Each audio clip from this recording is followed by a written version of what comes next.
शांति।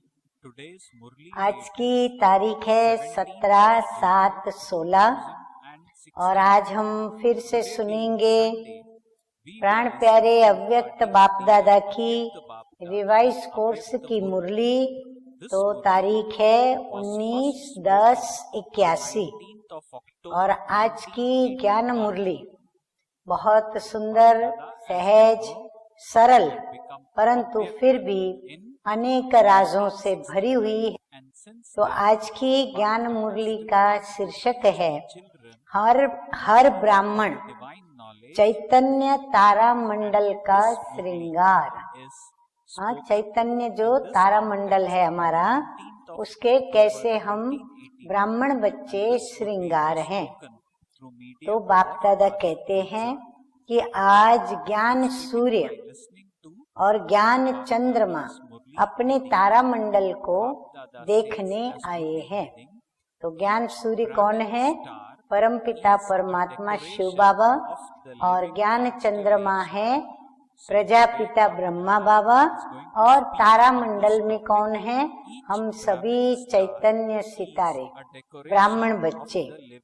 तो बाबा कहते हैं कि सितारों के बीच ज्ञान सूर्य, ज्ञान चंद्रमा दोनों ही साथ में आए हैं।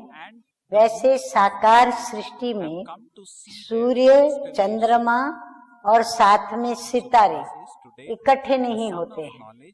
हाँ, जब सूर्य दिखेगा तो चांद नहीं, चांद होता है तो सूर्य नहीं, और तारे भी नहीं दिन के उजाले में, तो साथ में कभी वो नहीं दिखते।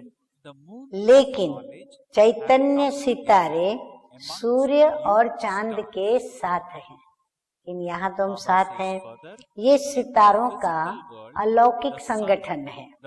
तो आज बाप दादा भिन्न भिन्न ब्राह्मण सितारों को देख रहे हैं। हर चैतन्य सितारा में अपनी अपनी विशेषता है। छोटे छोटे सितारे भी इस तारा मंडल को बहुत ही अच्छा शोभनिक बना रहे हैं। बड़े तो बड़े ही हैं, लेकिन छोटों की चमक से संगठन की शोभा बढ़ रही है। बाबा कहते छोटे फिर अपनी विशेषता लिए हुए हैं और वो संगठन की शोभा बढ़ा रहे हैं। बाप दादा यही बात देखकर हर्षित हो रहे हैं कि हरेक सितारा कितना आवश्यक है। कोई शोभा बढ़ाने के लिए, कोई अपनी विशेषताओं से सेवा करने वाले। तो बाबा ये सब देख करके हर्षित होते हैं। और सभा की शोभा भी छोटे छोटे सितारे कैसे बढ़ाते हैं। और फिर हरेक सितारा कितना आवश्यक है, न सिर्फ ब्राह्मण परिवार के लिए या ब्राह्मण दुनिया के लिए, लेकिन जो पुरानी दुनिया है उसमें भी कितनी हमारी आवश्यकता है। छोटे से छोटा सितारा भी आवश्यक है, महत्वपूर्ण काम करने वाला है। तो आज बाप दादा हरेक के महत्व को देख रहे थे। जैसे हद के परिवार में माँ बाप हर बच्चे के गुणों की, कर्तव्य की और चाल चलन की बातें करते हैं, वैसे बेहद के माँ बाप ज्ञान सूर्य और ज्ञान चंद्रमा बेहद के परिवार व सर्व सिताराओं की विशेषताओं को देखकर आपस में बातें कर रहे थे। हाँ, तो देखो हम ब्राह्मण बच्चों के कितने अच्छे भाग्य हैं।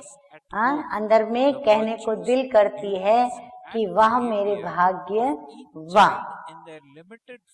ब्रह्मा बाप व चंद्रमा, हाँ, चंद्रमा हमारे ब्रह्मा बाबा। तो ब्रह्मा बाप व चंद्रमा आज चारों ओर विश्व के कोने कोने में चमकते हुए अपने सितारों को देख देख खुशी में वैसे झूम रहे थे। ज्ञान सूर्य बाप को हर सितारे की आवश्यकता है। हाँ, इसीलिए हम कभी जगत में, जीवन में ये नहीं कह सकते कि मुझे इस व्यक्ति की कोई आवश्यकता नहीं।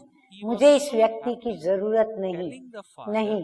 हर एक को एक दो की आवश्यकता है, एक दो की जरूरत पड़ती है। तो ज्ञान सूर्य बाप को हर सितारे की आवश्यकता है और विशेषता सुनाते हुए इतना हर्षित हो रहे थे कि बात मत पूछो। हाँ, जब भगवान को भी हम बच्चों की विशेषता की आवश्यकता है तो बाबा हमारी विशेषताओं का वर्णन करके हर्षित हो रहे थे, और वो भी इतने हर्षित हो रहे थे कि बात न पूछो, पर बात पूछनी पड़ेगी तब तो पता चलेगा। तो उस समय का चित्र बुद्धि योग की कैमरा से खींच सकते हो। साकार में जिन्होंने अनुभव किया वह तो अच्छी तरह से जान सकते हैं।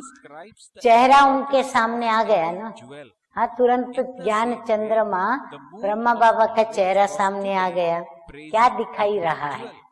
हाँ, वो जो चेहरा ब्रह्मा बाबा का सन्मुख आया तो उसमें क्या दिखाई पड़ता है? इतना हर्षित हो रहे हैं जो नैनों में मोती चमक रहे। हाँ, माना गदगद आंखें उनकी गीली, तो जैसे कि वो मोती चमक रहे हैं। आज जैसे जौहरी, हाँ, ब्रह्मा बाबा जौहरी थे ना, तो जैसे जौहरी हर रत्न के महत्व का वर्णन करते हैं, ऐसे चंद्रमा हर रत्न की महिमा कर रहे थे। आप समझते हो कि आप सबकी महिमा क्या होगी? बाबा कहते कल्पना करो आपकी महिमा में क्या क्या कहेंगे। अपनी महानता की महिमा को जानते हो। अभी आगे बाप दादा बता रहे हैं सभी की विशेष एक बात की विशेषता व महानता बहुत स्पष्ट है। हाँ, तुरंत सबको दिखाई पड़ती है। जो कोई भी महारथी हो, वह प्यादा हो, छोटा सितारा हो चाहे बड़ा सितारा हो, लेकिन कौन सी उनमें विशेषता दिखाई पड़ती है? नंबर 1, बाप को जानने की विशेषता। चाहे छोटा हो, बड़ा हो, नया हो, पुराना हो, बाबा कहते हैं सब बच्चों में कौन सी विशेषता नजर आती है कि एक तो बाप को इन्होंने जाना, तो जानने की विशेषता। फिर बाप का बनने की विशेषता। हाँ, उसमें से कई समर्पित हुए हैं, तो बाबा के बने तो समर्पित हुए। या समर्पित हुए क्योंकि बाबा का बनना था, तो इसीलिए बाप बनने की विशेषता। ये तो सब में है ना। बाप को बड़े बड़े शास्त्रों की अथॉरिटी, धर्म के अथॉरिटी, विज्ञान के अथॉरिटी, राज्य की अथॉरिटी, बड़े बड़े विनाशी टाइटल्स के अथॉरिटीज उन्होंने नहीं जाना, लेकिन आप सबने जाना। इसको जाना, स्वयं भगवान को जाना, स्वयं परमात्मा को जाना। वे तो अब तक आवाहन ही कर रहे हैं। शास्त्रवादी तो अभी हिसाब ही लगा रहे हैं। हाँ, भक्त आवाहन करने में पड़े हैं, शास्त्रवादी हिसाब लगा रहे हैं, विज्ञानी अपनी इन्वेंशन में लगे हुए हैं। जो बाप की बातें सुनने और समझने की उन्हें फुर्सत ही नहीं, अपने ही कार्य में मगन है। हाँ, जिस कार्य के लिए वो रिसर्च कर रहे हैं वो उसमें ही मगन है। राज्य की अथॉरिटीज, राज्य को संभालने वाले, राजा पद का या उसकी सत्ता का या उसके अधिकार का जो संभालने वाले हैं, उनके विषय में बाबा कहते हैं कि राज्य की अथॉरिटीज अपने राज्य की कुर्सी संभालने में बिजी है। बाबा कहते हैं वो सभी अथॉरिटीज कहाँ व्यस्त है? अपनी अपनी सतयुगी दुनिया में अपनी जगह फिक्स करने में और उसको बनाने में, संभालने में लगे हुए हैं। उनको फुर्सत ही नहीं है। धर्म नेताएं अपने धर्म को संभालने में बिजी है। धर्म नेताएं हैं परंतु वो अपने धर्म को संभालने में व्यस्त है कि कहाँ हमारा धर्म प्राय लोप न हो जाए। इसी हमारे में सभी खूब बिजी हैं, लेकिन आप सब आवाहन के बदले क्या करने पहुंचे हैं मधुबन में? मिलन मनाने वाले हो आप सभी। बाबा कहते हैं आवाहन करने वाले नहीं बच्चे हो, लेकिन मिलन मनाने वाले बच्चे हो। ये विशेषता व महानता सभी की है। ऐसे तो नहीं समझते हो कि हमारे में क्या विशेषता है। हाँ, कई उल्टा चक्र चलाते हैं, और जब उल्टा चक्र चलता है तो अपने दोष इतने भारी रूप में सामने आते हैं जैसे कोई धर्मराज की सजा खा रहा हो। तो बाबा कहते हैं ऐसे तो नहीं समझते हो कि हमारे में क्या विशेषता है। वह हमारे में तो कोई गुण भी नहीं है, ये तो भक्तों के बोल है। बाबा कहते हैं ये मेरे बच्चों के बोल नहीं, ये तो भक्तों के बोल है कि हमारे में कोई गुण नहीं। बाबा कहते हैं गुणों के सागर बाप का बच्चा बनना अर्थात गुणवान बनना। तो हर एक में किसी ना किसी गुण की विशेषता है, और बाप उसी विशेषता को देखते भी हैं, फिर जानते भी हैं। जैसे राज्य परिवार की हर व्यक्ति में इतनी संपन्नता जरूर होती है कि वो कभी भी भिखारी नहीं हो सकेगा, इतना तो उनके पास भी धन जमा रहता है। ऐसे गुणों के सागर बाप के बच्चे कोई भी गुण की विशेषता के बिना बच्चा कहला नहीं सकता। तो सभी गुणवान हो, महान हो, विशेष आत्माएं हो, चैतन्य तारा मंडल की शोभा हो, श्रृंगार हो। तो समझा आप सब कौन है? हाँ, शॉर्ट में बाबा ने हमको चारों ही सब्जेक्ट कवर करके बता दिए। निर्बल नहीं हो, हाँ, ये नेगेटिव मत सोचो, अभी पॉजिटिव सोचो। निर्बल नहीं है तो बदले में क्या सोचे? बलवान हो, क्योंकि मास्टर सर्वशक्तिमान हो। ऐसा रूहानी नशा सदा रहता है। रूहानियत में अभिमान नहीं होता है, स्वमान होता है। और स्वमान अर्थात स्व आत्मा का भान, माना स्वमान। स्वमान और अभिमान दोनों में अंतर है। तो सदा स्वमान की सीट पर स्थित रहो और अभिमान की सीट छोड़ दो। बाबा कहते हैं अभिमान मत करो, स्वमान में जरूर रहो। अभिमान की सीट ऊपर से बड़ी सजी सजाई है, देखने में आराम पसंद और दिल पसंद है, लेकिन अंदर कांटों की सीट है। उसके अंदर फिर क्या है? कांटे हैं जो दुखदाई हैं। ये अभिमान की सीट ऐसे ही समझो जैसे कहावत है, खाओ तो भी पछताओ और ना खाओ तो भी पछताओ। तो एक दो को देख सोचते हैं कि हम भी टेस्ट कर लें, फलाने ने अनुभव किया, हम भी क्यों न करें, हम भी थोड़ा अनुभव करके देखें। तो छोड़ भी नहीं सकते, जब बैठते हैं तो कांटे भी लगने ही हैं। तो ऐसे बाहर से दिखावटी, धोखा देने वाली अभिमान की सीट पर कभी भी बैठने का प्रयत्न नहीं करो। हाँ, किसने कहा? शिव भगवानु वाच।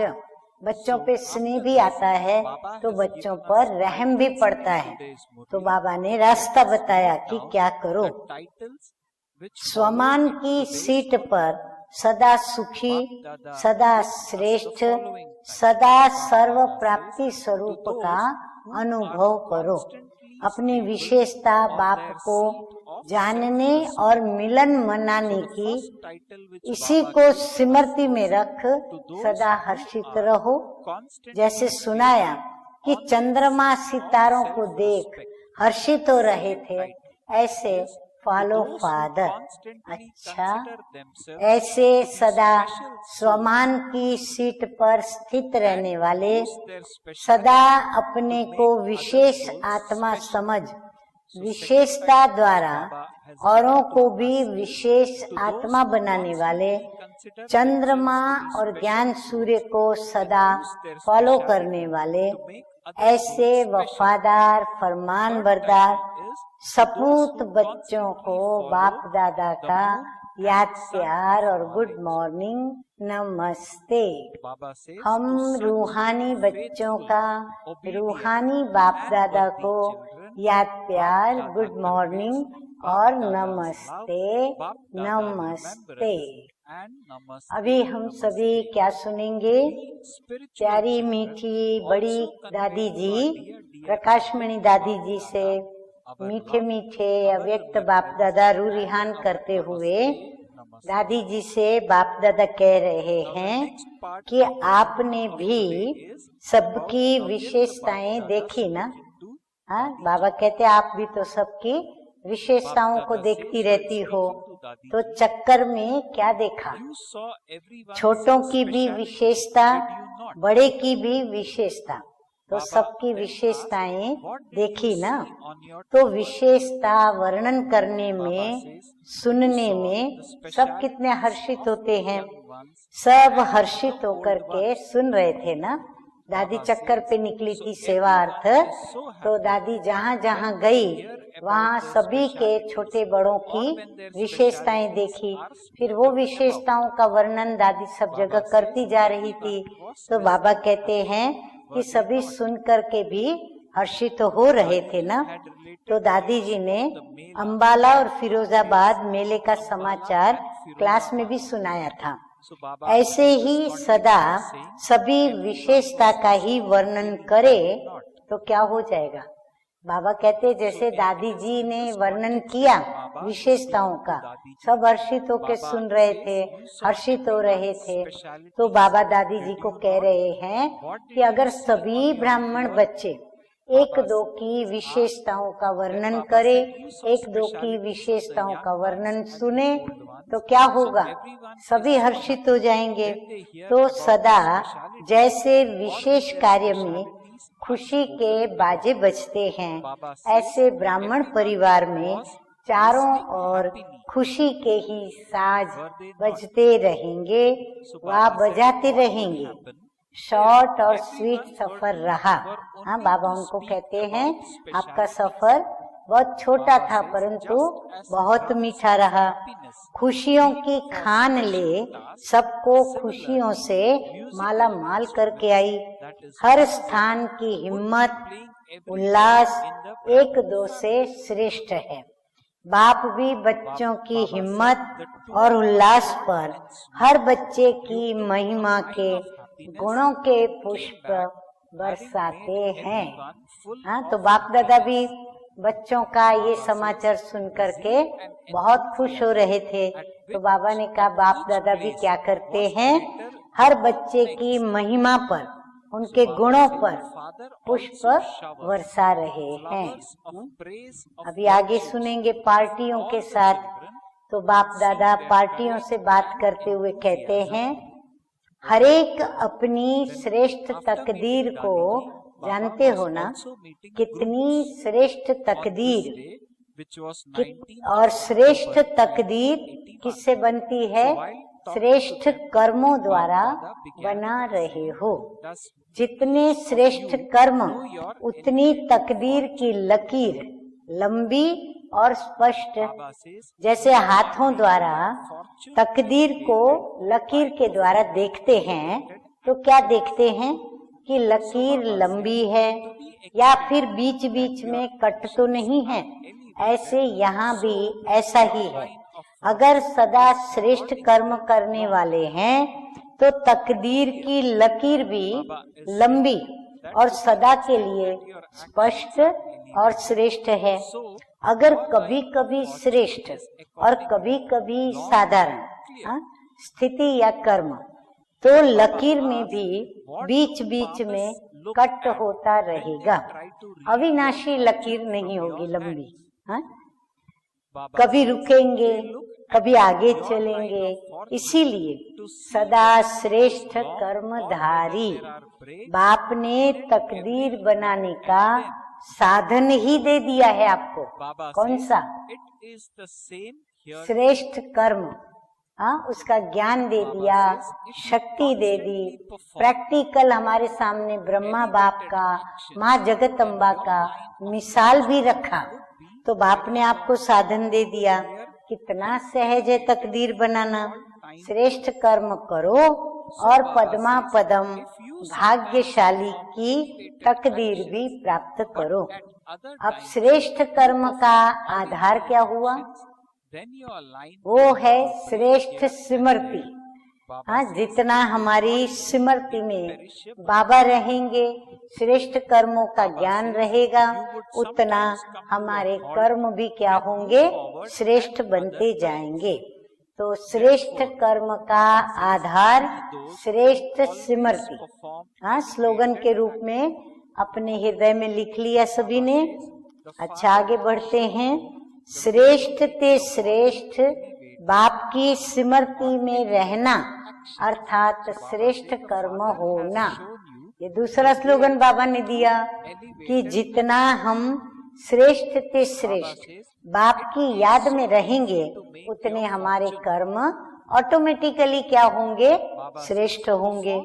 तो ऐसे तकदीरवान होना, तकदीरवान तो सभी हैं, लेकिन श्रेष्ठ है या साधारण, इसमें नंबर है। तो सदा के तकदीर की लकीर खींच ली है या छोटी सी खींची है? छोटी खींची है या लंबी खींची है? लंबी खींची है ना, लंबी है ना, अविनाशी है ना। बाबा कहते देख लो अपनी तकदीर की लकीर को कि लंबी तो है ना, अविनाशी है ना, बीच बीच में खत्म होने वाली तो नहीं, हाँ, कट कट वाली तो नहीं, सदा चलने वाली, हाँ, अविनाशी रूप से। ऐसे तकदीरवान, हाँ, ऐसा भाग्य बनाना है। अब के भी तकदीरवान और अनेक जन्मों के भी आप तकदीरवान। कितना ऊंचा भाग्य बाबा ने हम बच्चों का बना दिया।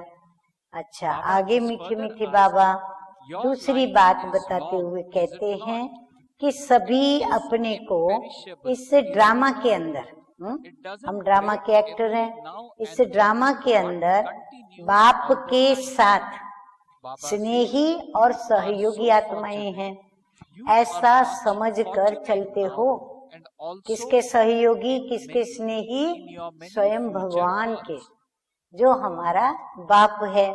हम आत्माओं को इतना श्रेष्ठ भाग्य मिला है, तो ये ऑक्यूपेशन सदा याद रहता है कि मैं किसका बालक हूँ, किसकी संतान हूँ। जैसे लौकिक ऑक्यूपेशन वाली आत्मा के साथ भी कार्य करने वाले को कितना उच्च समझते हैं, लेकिन आपका पाठ, आपका कार्य स्वयं बाप के साथ है। लौकिक में भी कोई पोस्ट वाली व्यक्ति के साथ कोई काम करता है तो कहेंगे कितना ऊंचा काम कर रहा है, कितने ऊंचे के साथ कर रहा है। तो यहाँ तो स्वयं भगवान तुम्हारे बाप के साथ तुम्हारा कार्य और तुम उन्हों को सहयोग दे रहे हो और तुम पाठ अपना उनके साथ प्ले कर रहे हो। तो कितना श्रेष्ठ पाठ हो गया, ऐसा समझते हो। हाँ, बाबा कहते बीच बीच में ऐसे अपने को समझते हो। पहले तो सिर्फ पुकारते थे कि थोड़ी घड़ी के लिए दर्शन मिल जाए, यही इच्छा रखते थे ना। अधिकारी बनने की इच्छा व संकल्प तो सोच भी नहीं सकते थे। हाँ, कभी सोचा ऐसा कि हमको बाप से ये अधिकार मिलेगा और वो भी 21 जन्मों के लिए? असंभव समझते थे। लेकिन अभी जो असंभव बात थी वो संभव और साकार हो गई। तो ये स्मृति रहती है कि जिसको हमने असंभव समझा, प्रभु ने आकर के उसको संभव भी किया और उसको साकार रूप भी दिया।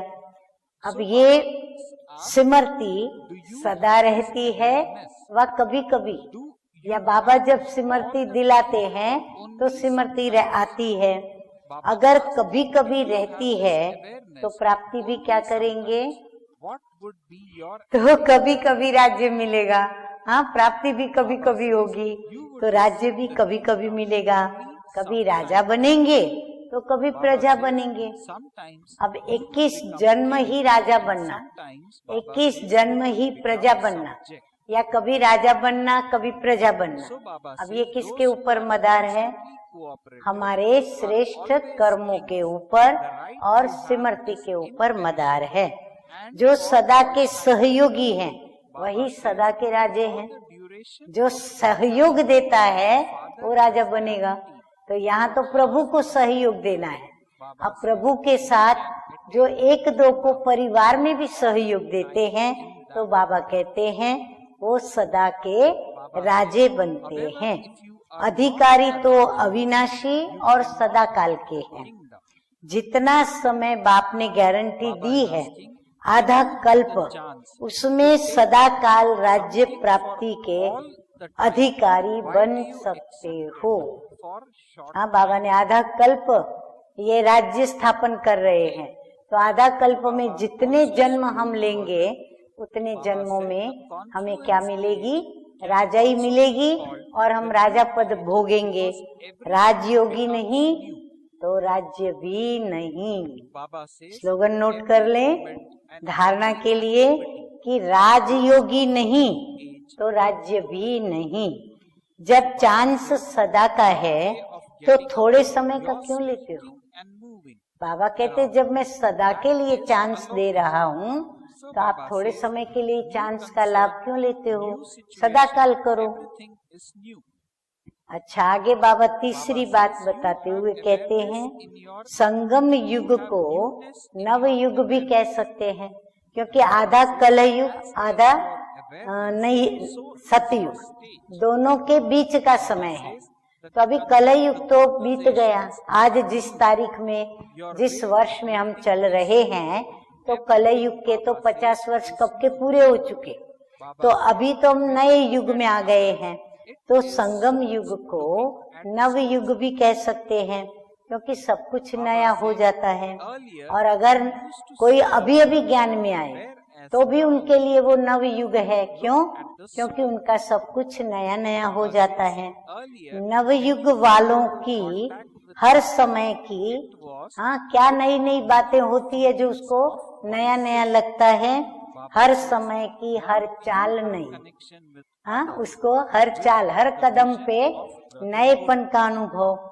उठना भी नया, अमृत वेले नहीं उठते थे, अभी अमृत वेले उठते। बोलना भी नया, पहले मुख से अपशब्द, टॉन्टिंग, कटाक्ष युक्त बोल, गाली गलौज करना, अभी एकदम ईश्वरीय, कम बोलना, धीरे बोलना, मीठे बोलना, सुखदायी बोल बोलना। तो बोलना भी नया, फिर चलना भी नया। पहले चलते थे तो पुरानी दुनिया के आकर्षणों में, और अब नई दुनिया की ओर कदम, अपने असली घर की ओर कदम उठते हैं। नया अर्थात अलौकिक। सब में हमें अलौकिकता भासती है। नई तात नई बात, तात माना लगन, नई लगन लगी है नई बातों के लिए। सब नया हो गया ना। स्मृति में ही नवीनता, स्मृति में ही कितनी नवीनता आ गई। जैसे स्मृति वैसी स्थिति भी हो गई, बातें भी नई, मिलना भी नया, सब नया। देखेंगे तो भी आत्मा, वो भी नया। पहले देह को देखते थे, अभी आत्मा, तो आत्मा को ही देखेंगे। पहले शरीर को देखते थे, अब आत्मा को देखते हैं। पहले संपर्क में आते थे तो कई विकारी भावना से आते थे, अभी भाई भाई की दृष्टि से संपर्क में आते हो। अभी बाप के साथी बन गए, पहले लौकिक में साथी थे, लौकिक साथी थे। ब्राह्मणों की भाषा भी नहीं, पहले की भाषा और अब की भाषा में परिवर्तन। आपकी भाषा दुनिया वाले नहीं समझते, सिर्फ यह भी बात बोलते हो कि भगवान आया है तो भी वो आश्चर्य खाते हैं। हाँ, कोई भाषा नहीं समझे तो आश्चर्य से सुनेंगे ना, तो ये भाषा नहीं समझते, कहते हैं ये क्या बोलते हो, यानी भगवान आए हैं, उनको मानने में भी नहीं आता तो आश्चर्य खाते हैं। तो आपकी सब बातें नई है, इसलिए हर सेकंड अपने में नवीनता लाओ। जो एक सेकंड पहले अवस्था थी वह दूसरे सेकंड नहीं, उससे आगे बढ़ो। इसी को कहा जाता है फास्ट पुरुषार्थ। जो कभी चढ़ती कला में कभी रुकती कला में, उनको नंबर 1 पुरुषार्थी नहीं कहेंगे। हाँ, जो कभी चढ़ती कला में चले, कभी रुक जावे, कभी ठहर जावे, उसके लिए हम कहेंगे कि ये नंबर 1 पुरुषार्थी है? नहीं कहेंगे।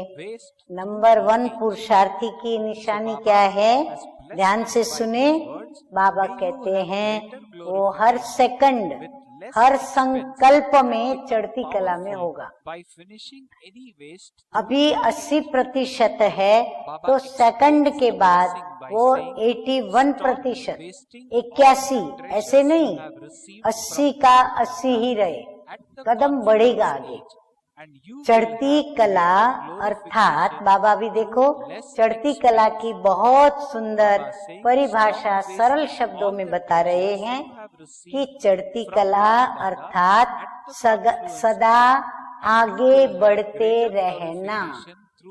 अगर हम आगे बढ़ने की फीलिंग में नहीं है, महसूसता में नहीं है, तो समझ लेना है हम चढ़ती कला में नहीं है। ब्राह्मण जीवन का कार्य ही है बढ़ना और बढ़ाना। आपकी चढ़ती कला में सर्व का भला है। हाँ, बाबा कहते हैं तेरे भाणे सर्व का भला। तो हमारी भारतवासियों की चढ़ती कला तो सारे विश्व की भी चढ़ती कला हो जाती है। इतनी जिम्मेवारी है आप सबके ऊपर। आप ऐसे जिम्मेवार आत्मा हो सारे विश्व के परिवर्तन के लिए। तो बाबा ने कुल 18 बातें बताई। अब ये मुरली अवश्य कहीं से भी कलेक्ट करके और पढ़ना जरूर। अच्छा, ओम शांति। अभी आगे हम क्या सुनेंगे? मीठे मीठे बाप दादा का वरदान। तो बाबा कहते हैं व्यर्थ की लीकेज को समाप्त कर समर्थ बनने वाले कम खर्च बाला नशीन भव। एक वरदान में बाबा ने 3 वरदान दे दी। एक तो लीकेज को समाप्त करने वाले, दूसरा फिर समर्थ बनने वाले, तीसरा कम खर्च करने वाले बाला नशीन। अच्छा, आगे बाबा कहते हैं कि संगम युग पर बाप दादा द्वारा जो भी खजाने मिले हैं, हाँ बहुत सारे खजाने मिले हैं, तो उन सर्व खजानों को व्यर्थ जाने से बचाओ तो कम खर्च वाला नशीन हो जाएंगे। हाँ, या बन जाएंगे। अब फिर से बाबा समर्थ बनने के लिए स्लोगन बता रहे हैं कि व्यर्थ से बचाव करना अर्थात समर्थ बनना। अगर हम समर्थ बनना चाहते हैं तो स्वयं को व्यर्थ से मुक्त करते जाएं।